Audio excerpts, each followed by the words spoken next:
The communication screen flickered to life in the middle of the night cycle. Ambassador Lyrix's hands shook as he pressed the emergency broadcast button.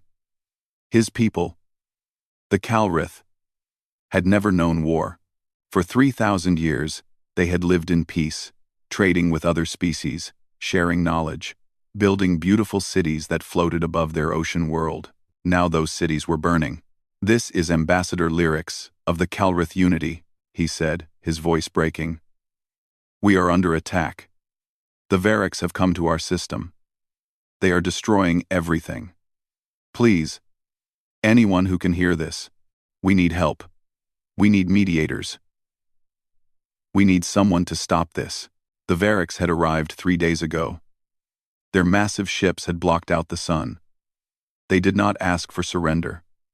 They did not make demands. They simply began taking resources, taking technology, taking people. The Calrith had no weapons, no soldiers, no way to fight back. Violence was not part of their culture. They had forgotten how to be warriors centuries ago. Lyrix watched his homeworld through the window of the orbital station. Smoke rose from a dozen cities. Variks ships descended like metal locusts, their holding beams dragging Calrith citizens up into cargo holds. He knew what happened to those people. Everyone in the galaxy knew. The Variks were slavers, and they did not treat their property gently. "Please," Lyrix whispered into the communicator. "Someone help us." Across the galaxy, on a human ship called the Defiance, Admiral Tejo sat in his command chair. He was a tall man with gray hair and deep lines around his eyes. Those lines came from years of making hard decisions. His crew said he never smiled. But that was not true. He smiled when his people were safe. He smiled when missions succeeded. He just did not smile very often. "Admiral, we're receiving a distress call," said Lieutenant Kyung from the communication station. "It's coming from the Calrith system. They're under attack." Tejo leaned forward. "Play it." The bridge crew listened to Lyrix's desperate plea. When it finished, the bridge was silent. Tejo had heard distress calls before, too many of them. Earth had sent its own desperate messages once, long ago, when humanity thought they were alone in a hostile universe. No one had answered then. "How far?" Tejo asked. 6 days at maximum speed," said Commander Hana. She was younger than Tejo, sharp-eyed and quick-minded. She stood beside his chair, already pulling up tactical data. "The Calrith are a peaceful species. No military, no weapons. The Variks probably chose them because they couldn't fight back." "How many Variks ships?" "Intelligence estimates 30 to 40 vessels. Standard slaver fleet." Tejo stood. "Send a message to Earth Command. Tell them we're responding to the distress call. Then contact the rest of our fleet. We move in 2 hours." Hana hesitated. "Admiral, the Galactic Council usually handles these situations. They have protocols for—" "The Galactic Council has been handling the Variks for 5 years, Tejo said. His voice was cold. "They negotiate. They discuss. They send strongly worded messages. And the Variks keep taking slaves. We're done waiting for the Council to grow a backbone." Within 2 hours, the human fleet was moving. 15 ships, including the Defiance, the Retribution, and the Indomitable. They were not the largest ships in the galaxy. The elder races had vessels twice their size. But human ships were built differently. They were faster, more aggressive, covered in weapons that other species considered excessive. When the Galactic Council had first seen human warships, they had called them flying fortresses of paranoia. Tejo had taken that as a compliment. The fleet jumped through hyperspace, crossing vast distances in days instead of months. On the 3rd day, they received a response from the Galactic Council. A pompous alien called High Speaker Vren appeared on the screen, his blue skin rippling with disapproval. "Admiral Tejo, we have received notice of your unauthorized military action. You must stand down immediately. The Varik situation is being handled through proper diplomatic channels." "For how long?" Tejo asked. "I beg your pardon? How long have you been handling this diplomatically? Days? Weeks?" Vren's face colored darker. We have been in negotiations with the Varix leadership for 17 days. These matters require delicate. 17 days, Teho interrupted. Do you know how many Calreth have been taken in 17 days? Thousands. Maybe tens of thousands. While you sit in comfortable rooms and negotiate, people are being put in chains. Your species is new to galactic society. Vren said, his tone sharp. You do not understand how things work. There are rules. Protocols. You cannot simply attack another species because, watch me, Teho said, and closed the channel. Hana smiled. It was a small smile, but it was there. The council is not going to like that. The council can file a complaint, Teho said. After we're done. On the 6th day, the human fleet arrived at the edge of the Calreth system. What they saw made even experienced officers curse. The beautiful ocean world was surrounded by Varix ships. Smoke and debris filled the orbital space. Several Calreth stations had been destroyed, their wreckage drifting in sad spirals. Ambassador Lyrics was still broadcasting from a hidden station, his voice hoarse from days of pleading. When the human fleet appeared on his sensors, he thought it was another Varix group at first. Then he saw the identification signals. This is Lyrics. Are you here to negotiate? To mediate? Please. We need someone to talk to the Varix. To make them stop. Teho's face appeared on Lyrics' screen. The human's expression was calm, almost gentle, but his eyes were hard as stone. Ambassador Lyrics, this is Admiral Teho of the United Earth Forces. We received your distress call. We're here to help. Thank you. Thank you, Lyrics said, relief flooding through him. Do you have diplomats with you? Someone who can negotiate with... No, Teho said simply. Lyrics blinked. No? But then how will you... We don't negotiate with slavers, Ambassador. We're going to kill them. All of them. I suggest you get your people into the deepest shelters you have and stay there until this is over. It's going to get loud. The communication ended. Lyrics stared at the blank screen, not sure if he should feel relieved or terrified. He had asked for help. He had asked for mediators, for peacekeepers, for someone to make the violence stop. Instead, he had summoned something else entirely, something that did not come to talk. On the Defiance, Teho turned to his crew. All ships, battle stations. Ready all weapons. Commander Hana, you have tactical control. Let's show these slavers what happens when they attack someone under humanity's protection. The human fleet moved forward, and the Varix were about to learn a very hard lesson. When humans came to help, they did not bring diplomats or negotiators. They brought war. The Varix command ship detected the human fleet approaching, and its captain, Throck, felt nothing but amusement. 15 small ships against his 40 vessels?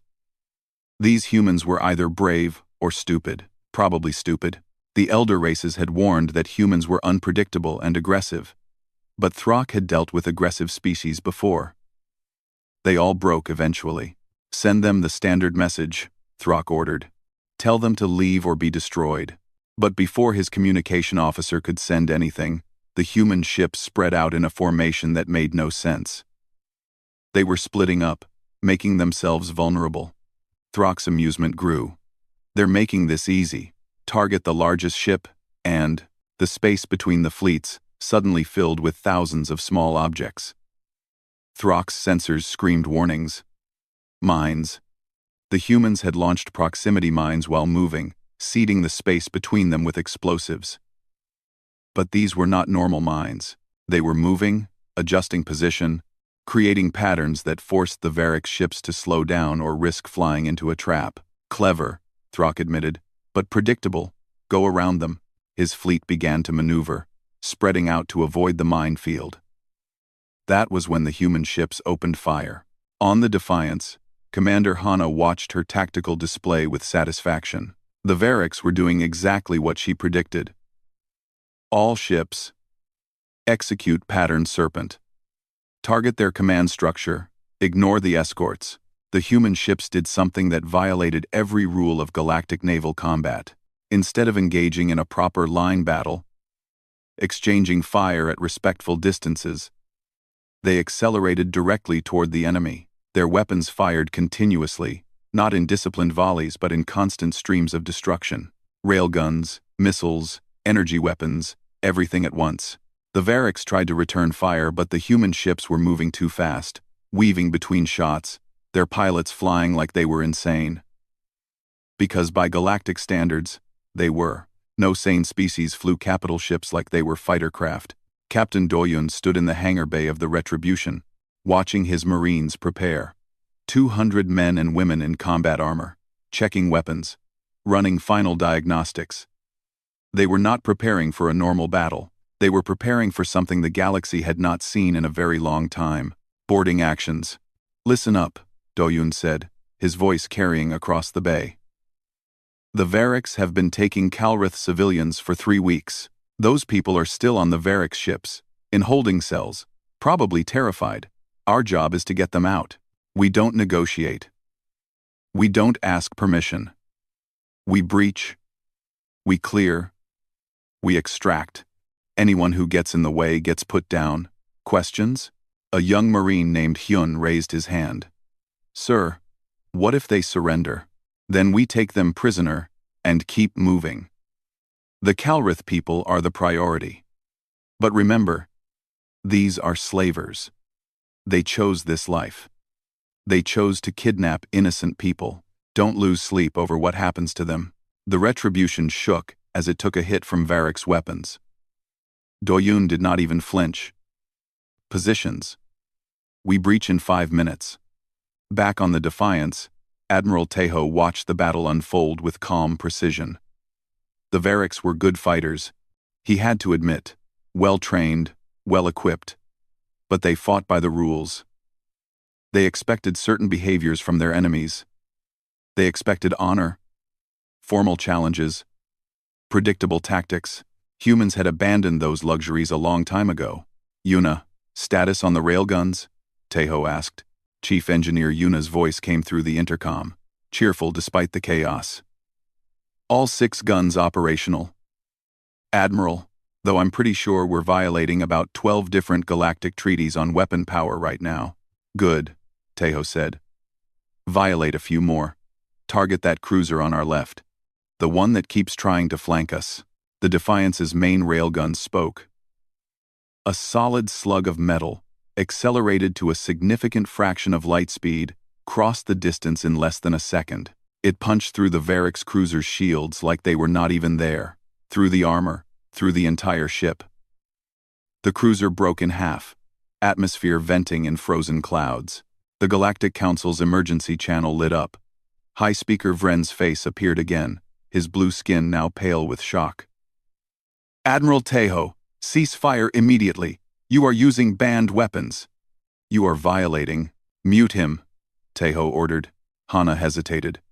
"Admiral, if we ignore the Council, they had 17 days to help the Calrith. They did nothing. I don't care what they think anymore." Taeho leaned forward in his chair. "Focus on the battle. The Variks command ship is trying to retreat. Don't let it." 3 human destroyers broke formation and chased the Variks command ship. Throck watched them come and realized, with growing horror, that these humans were not behaving like any species he had ever fought. They were not trying to disable his ship. They were not trying to capture it. They were trying to kill everyone on board. "All weapons, fire! Keep them back!" Throck ordered. But the human ships split up, coming from 3 different angles, and their weapons did not stop. Throck's shields failed. His armor cracked, and then something hit his ship from below, a massive impact that shook the entire vessel. "What was that?" Throck demanded. "Boarding pods, sir. They've breached decks 7, 8, and 12. Boarding pods. Throck had heard of them but never seen them used. They were considered barbaric, uncivilized, something only pirates used. The idea that a proper military force would use them was unthinkable. Captain Doyun's boots hit the deck of the Variks ship hard. Sparks flew from the breaching pods, cutting lasers as they burned through the hull. The moment the hole was big enough, Marines poured through, weapons up, moving fast. The Varix crew tried to respond, but they were too slow. Human Marines trained for this, lived for this. Close quarters combat in zero gravity, in darkness, in chaos. It was what they were best at. First squad, find the holding cells. Second squad, with me to the bridge. Third squad, secure engineering, Doyun ordered. They moved through the ship like a storm. The Varix tried to set up defensive positions, but human tactics did not allow for that. Flashbangs, smoke grenades, suppressing fire. The Marines gave no time to think, no time to organize. Just constant pressure, constant movement. Hyun and his team found the holding cells on Deck 9. Inside were hundreds of Calrith civilians. Cramped together in terrible conditions, they looked up in fear when the door exploded open. Then confusion when they saw humans in armor. "We're here to help," Hyun said, lowering his weapon. "Stay calm. We're getting you out." One Calrith, braver than the others, stepped forward. You're human?" "Yes. Now move, quickly. We need to get you to the evacuation pods." "But the Varix are busy dying," Hyun said flatly. "Let's go." On the bridge of the Varix command ship, Throck made his last stand. He and his officers barricaded themselves, ready to fight to the end. When the human Marines breached the bridge door, Throck expected them to storm in, guns blazing. Instead, they tossed in a small device that started beeping. "Grenade," Throck shouted. But it was not an explosive grenade. It was a sonic weapon, designed to disorient and disable. The sound was so loud, so painful, that Throck and his crew could not even scream. They dropped their weapons, clutching their heads. The humans walked in calmly and restrained them all without firing a shot. Doyun looked at Throck, now in magnetic cuffs, and shook his head. "You picked the wrong species to mess with. You should have left the Calrith alone." The battle in space was turning. The Varix had numbers, but humans had fury. Ship after ship fell to human weapons. Those that tried to surrender found their transmissions answered with a simple message. "Release your prisoners first." Some did. Some tried to run instead. The human ships hunted them down. Ambassador Lyrics watched from his hidden station, unable to believe what he was seeing. The humans were not just winning, they were dominating. Ships that the Galactic Council said were too dangerous to fight, the humans were destroying them like they were nothing. "What kind of species are they?" Lyrics whispered. His aide, a younger Calrith named Orin, pulled up human history files. What he read made his eyes widen. "Ambassador, according to this, humans have been fighting wars for their entire existence. Not decades, not centuries. Their entire history. 10,000 years of continuous warfare. That's impossible. No species could survive that. They didn't just survive, they evolved for it. Every advancement in their technology was because of war. Every strategy they use was learned through fighting each other. Ambassador, we didn't call for help from a peaceful species. We called the most warlike race in the galaxy." Lyrics watched another Varix ship explode on his screen. He had asked for help. He had begged for someone to stop the violence. And the universe had sent him humans, who stopped violence with more violence, who fought fire with overwhelming firepower. On the Defiance, Tejo received reports from all fronts. The Varix were broken. 20 of their ships destroyed, 15 captured, the rest fleeing as fast as they could. "Commander Hana, let them run. Focus on recovery operations. Get those Calrith civilians off the Varix ships and onto medical vessels." "Yes, sir." Tejo allowed himself a small smile. The first smile in days. "Send a message to Ambassador Lyrics. Tell him his people are safe now. The battle should have been over." 20 Varix ships destroyed. 15 captured. 5 escaped. It was a complete victory by any military standard.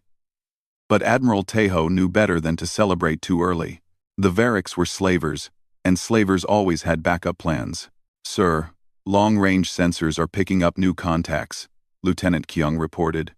Her voice was tense. Multiple jump signatures. Looks like 30 more Varix ships incoming. Commander Hana moved to the tactical display. They called for reinforcements. The surviving ships must have sent a distress call of their own. 71. Tejo stood, his face showing no emotion. How long until they arrive? 2 hours, maybe less? Around the bridge, the crew exchanged worried looks. They had just fought 40 Varix ships and won. But the cost had been high. 2 human ships damaged. Ammunition depleted.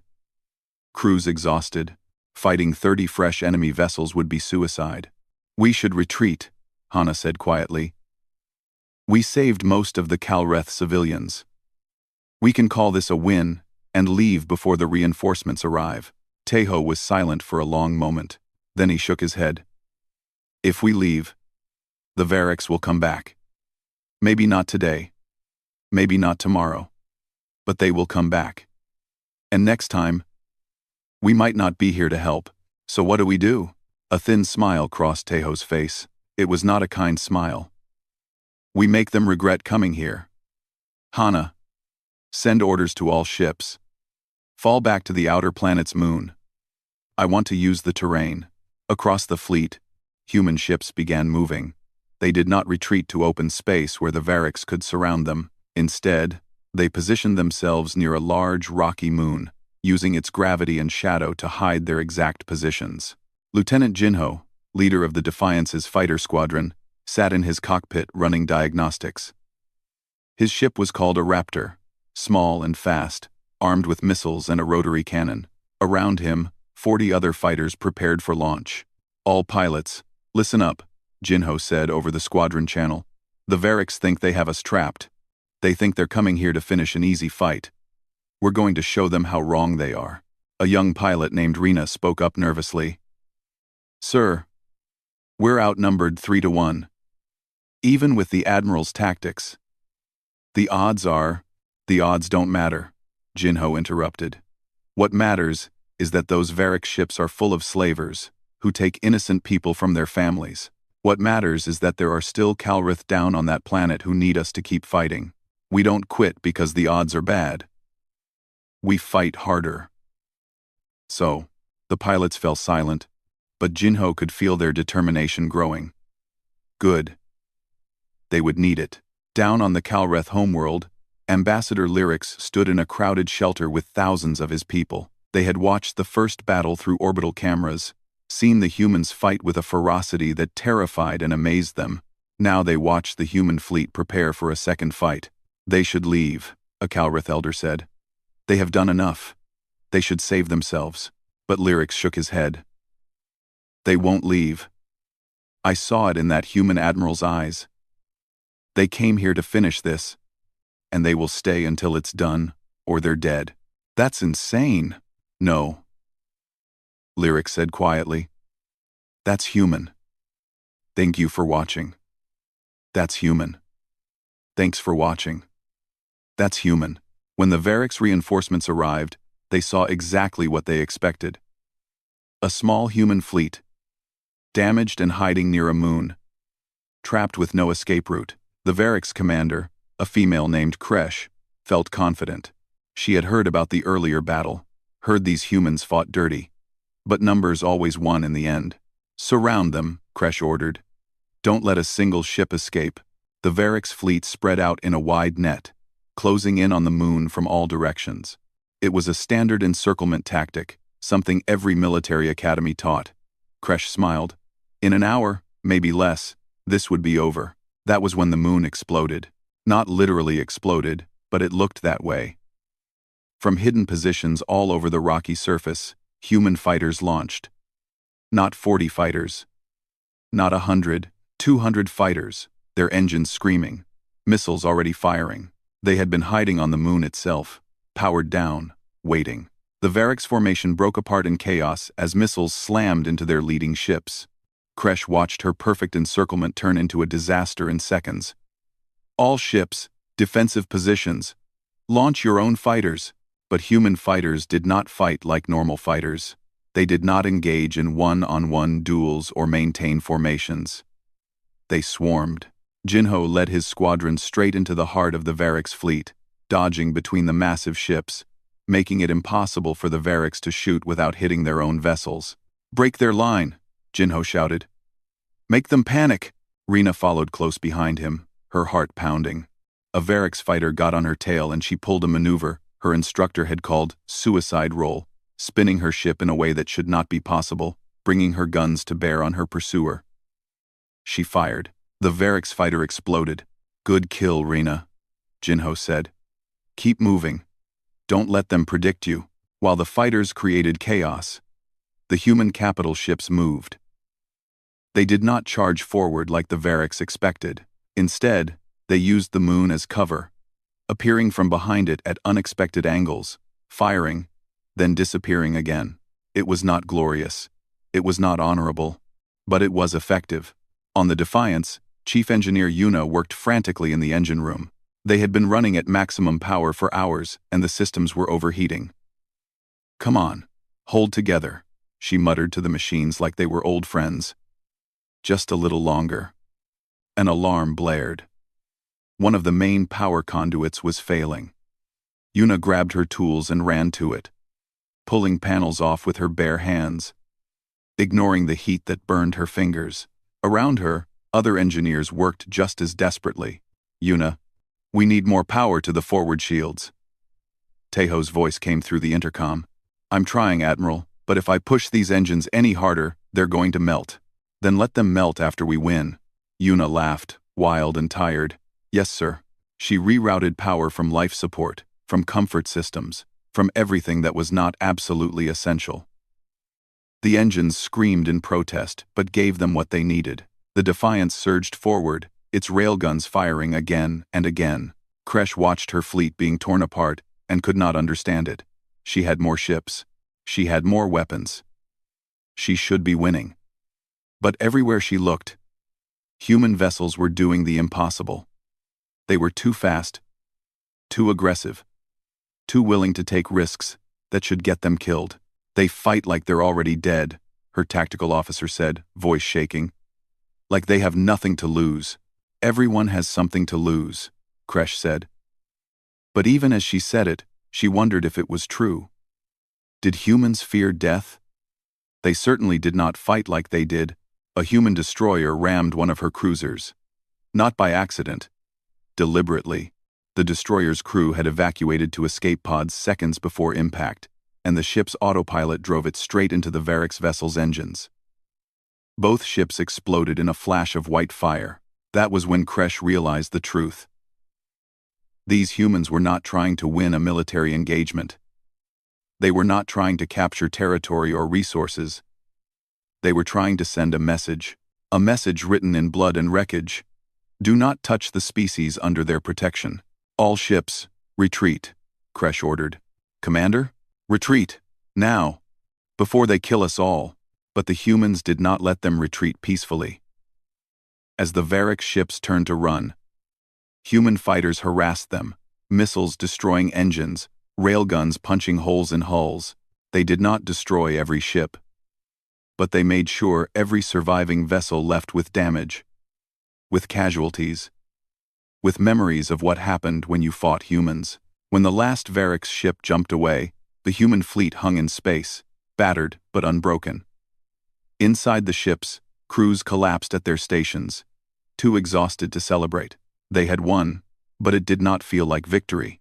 It felt like survival. On the Calreth homeworld, the people emerged from their shelters. They looked up at the sky, at the debris field where hundreds of ships had fought, and they did not know what to feel. Relief, fear, gratitude, horror.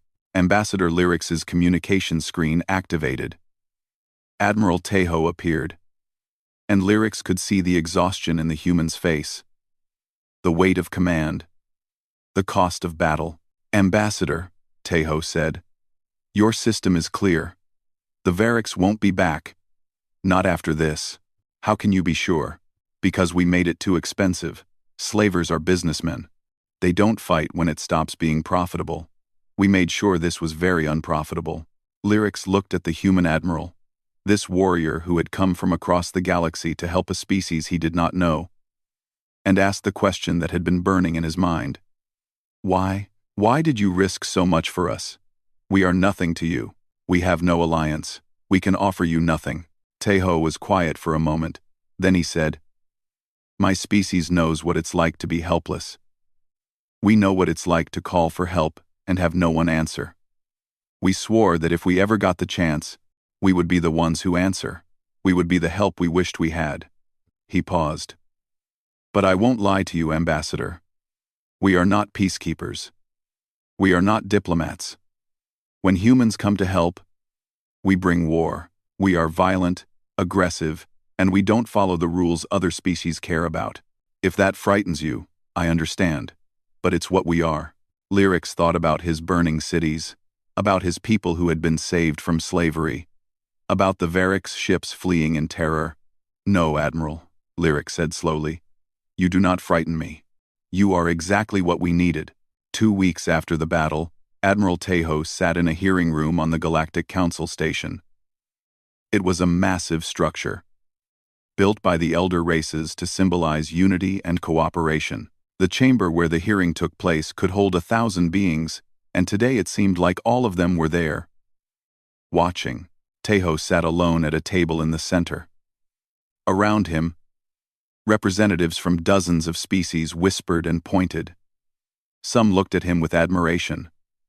Most looked at him with fear. High Speaker Vren stood at the prosecutor's position, his blue skin flushed with righteous anger. Admiral Tejo, you stand accused of violating 17 galactic laws, including unauthorized military action, use of banned weapons, and disregarding council authority.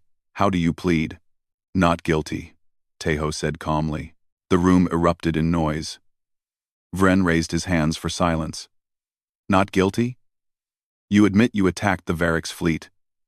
You admit you used weapons that exceed council safety limits.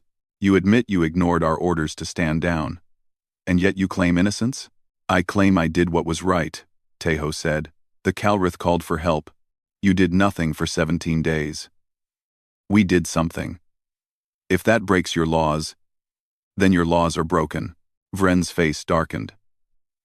The law exists to maintain order, to prevent chaos.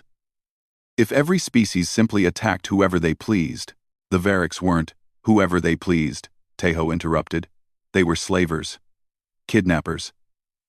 They were taking innocent civilians and selling them, and your council knew about it.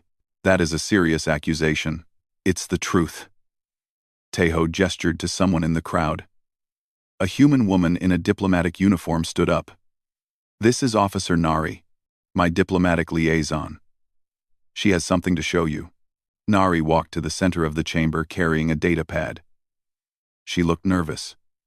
This was her first major assignment, and she was about to accuse the most powerful government in the galaxy of corruption.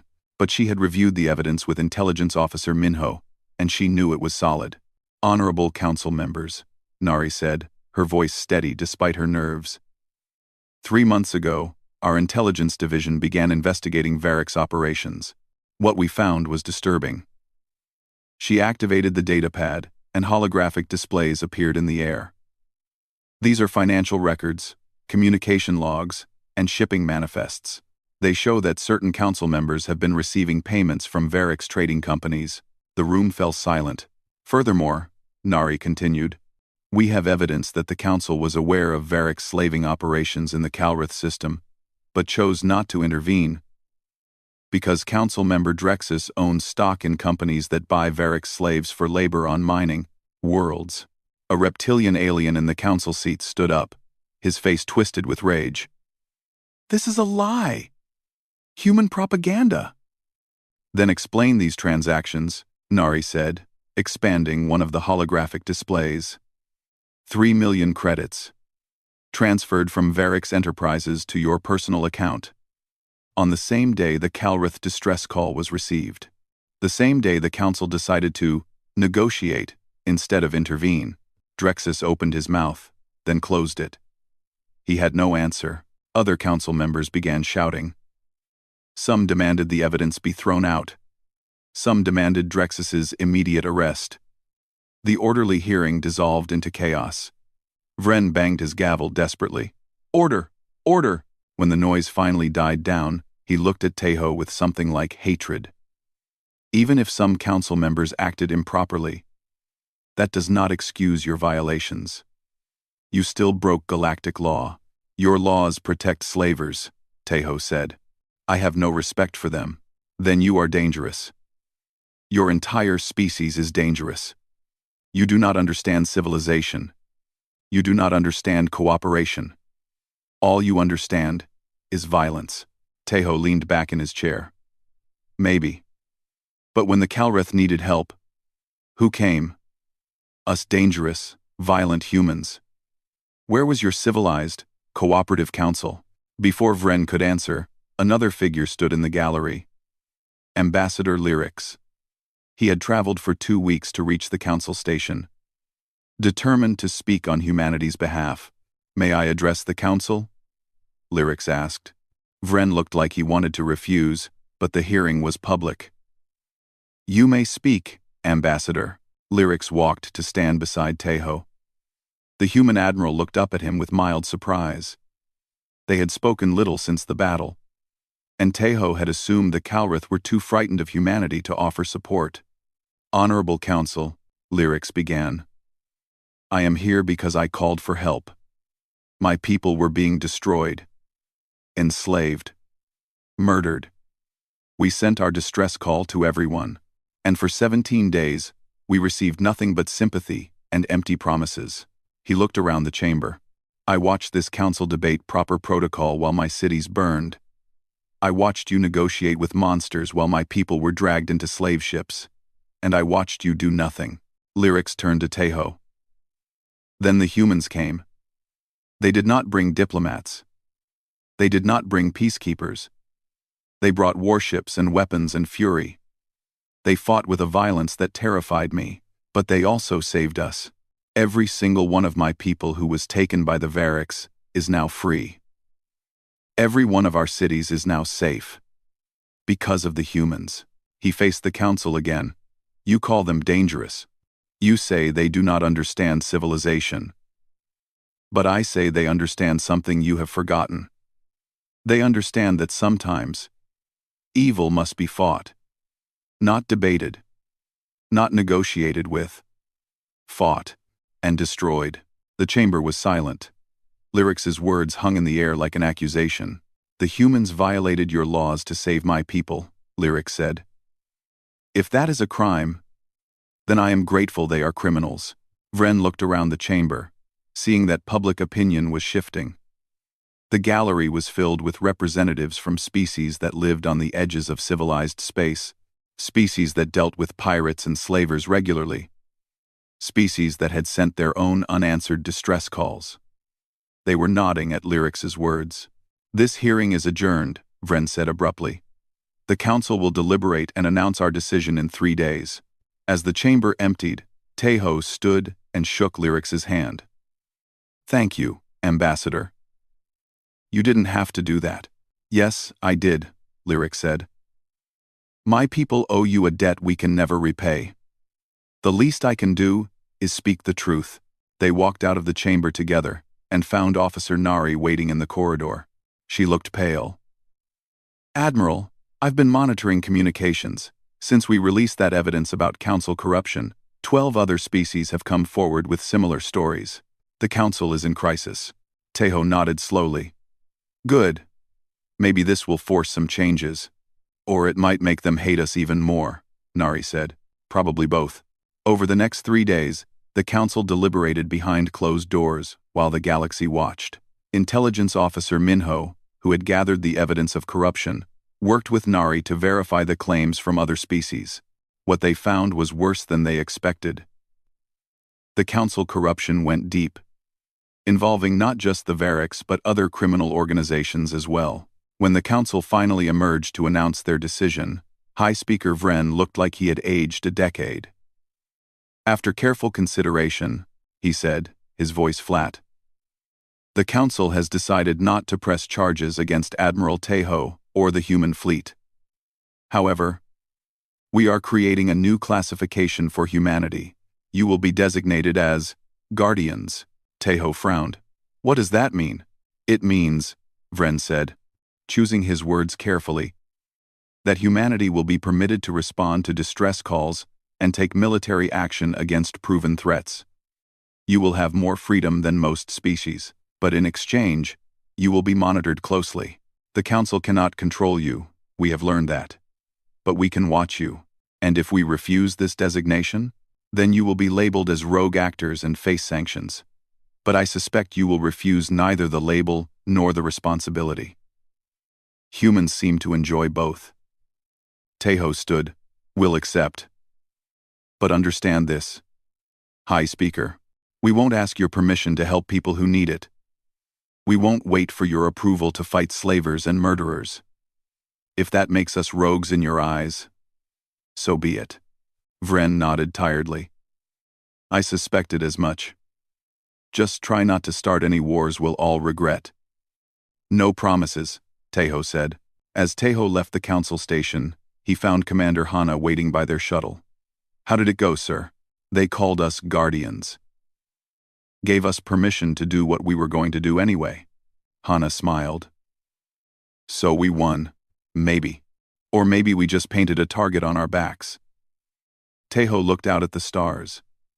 Minho sent me a report while I was in the hearing. We've received 23 new distress calls since the Calreth rescue. Species all over the galaxy, asking specifically for human help. 23? Sir, we don't have the ships for that many operations. I know. But we'll answer what we can. Teho climbed into the shuttle. Tell Earth Command we need more ships. More weapons. More everything. Because word is spreading, the galaxy now knows that when you call humans for help, we actually show up. Hana followed him aboard. And that when we show up, we bring the hammer down hard. Exactly. The shuttle lifted off, heading back to the fleet.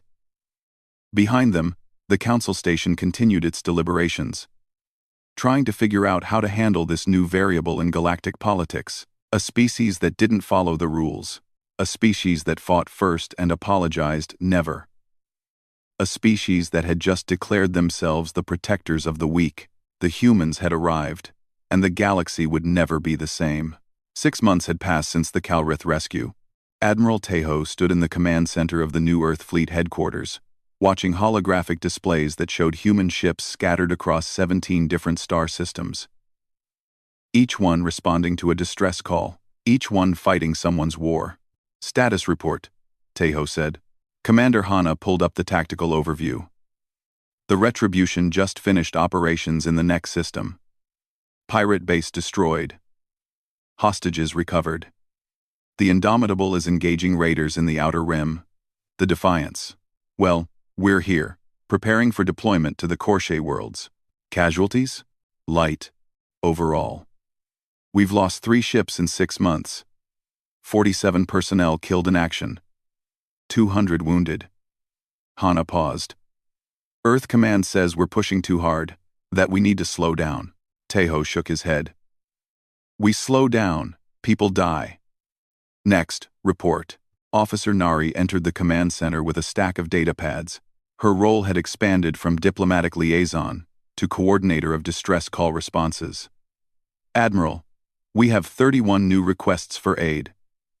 I've sorted them by urgency and strategic importance. 31 more, Teho muttered. How many can we respond to?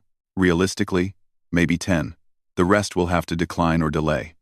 Which means people will die that we could have saved. Yes, sir. Teho looked at the star map, at all the places where humans were fighting. They had become what Ambassador Lyrics had called them. Guardians. Protectors. And it was consuming them. What does Earth Command say about the expansion? Hana pulled up a message. They're building 30 new ships, but they won't be ready for another year. Until then, we work with what we have. In another part of the headquarters, Chief Engineer Yuna trained a new generation of mechanics. 20 young engineers, fresh from Earth, learning how to keep warships running under impossible conditions.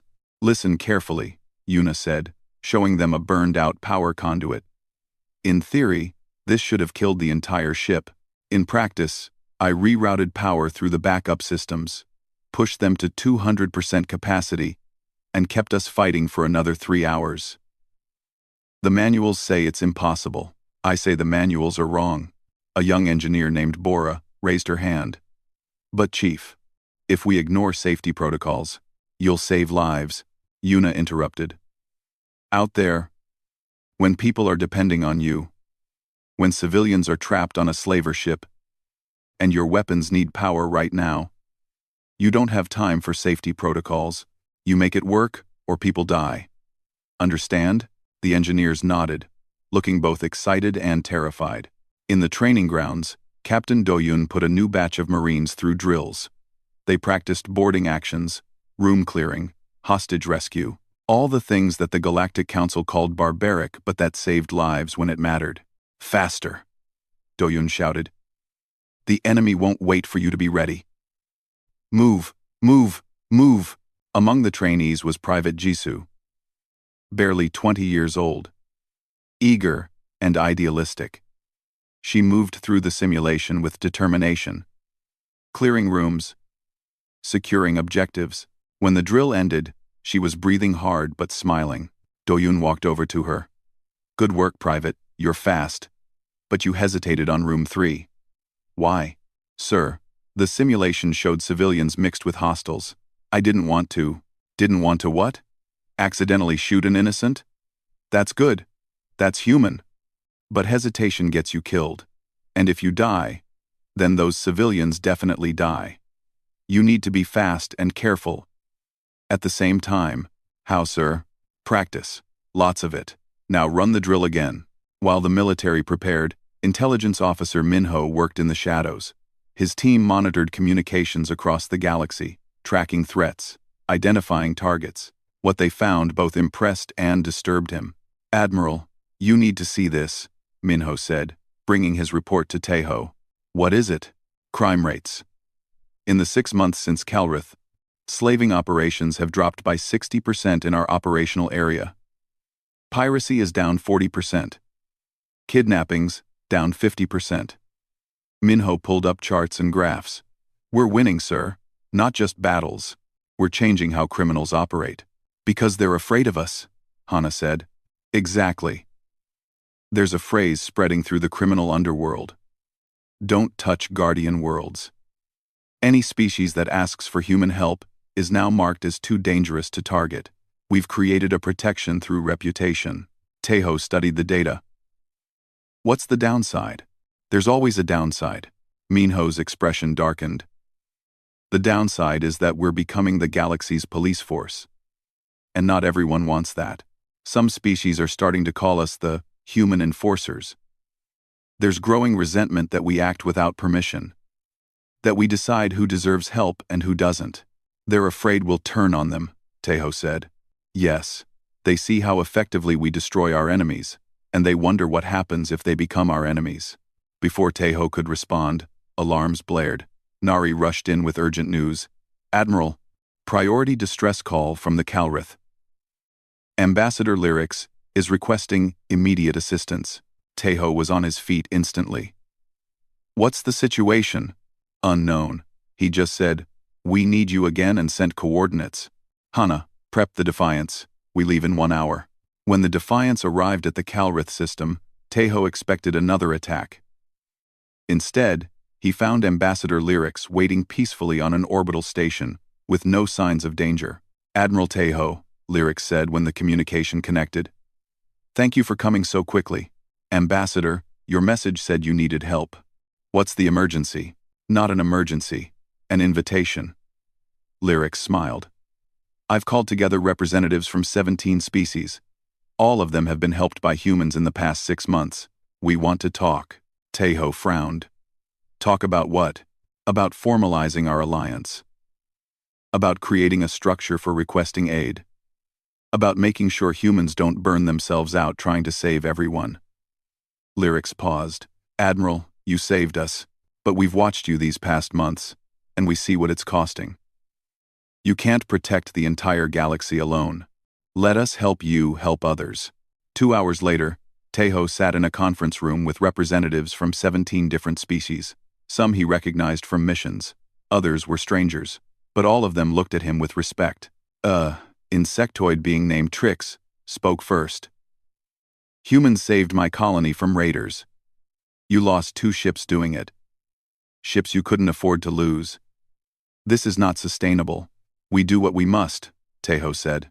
Yes, but you don't have to do it alone. Trix clicked, his mandibles thoughtfully.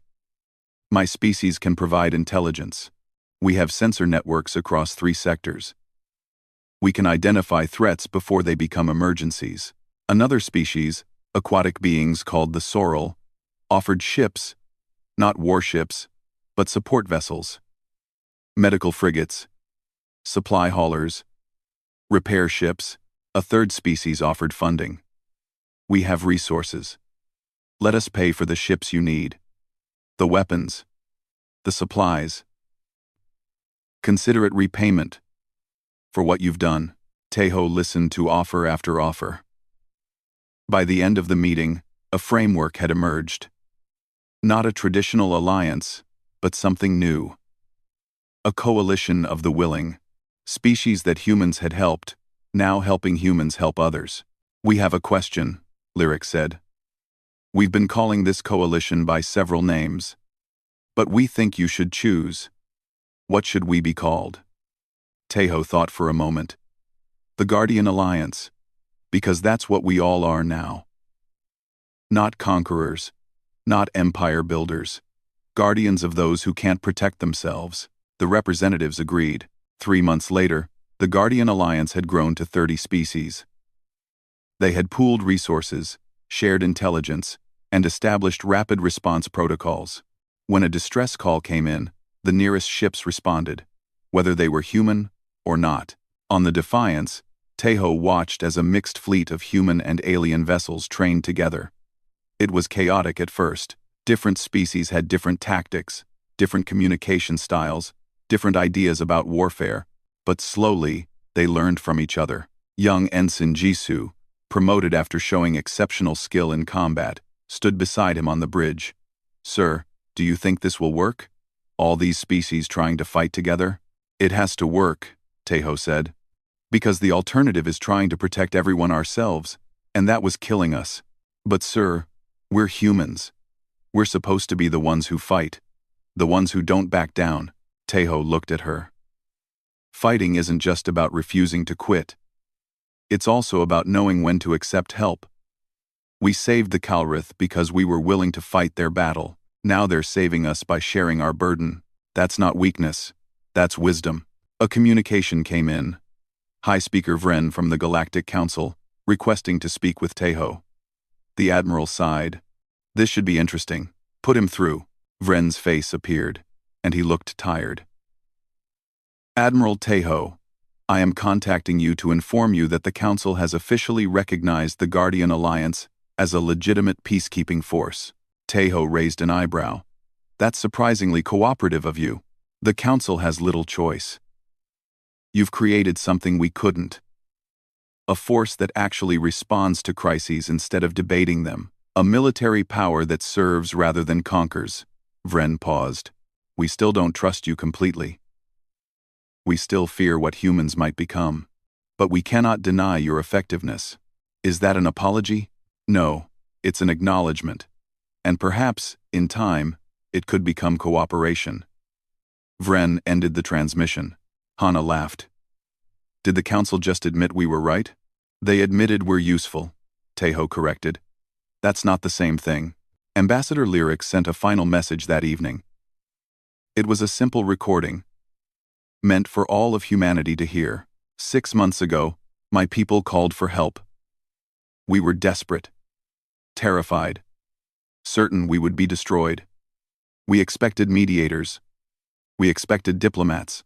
We expected someone to negotiate our survival. Lyrics paused. Instead, we got a human fleet. We got warriors who fought for us, like we were their own people. We got protectors who asked nothing in return.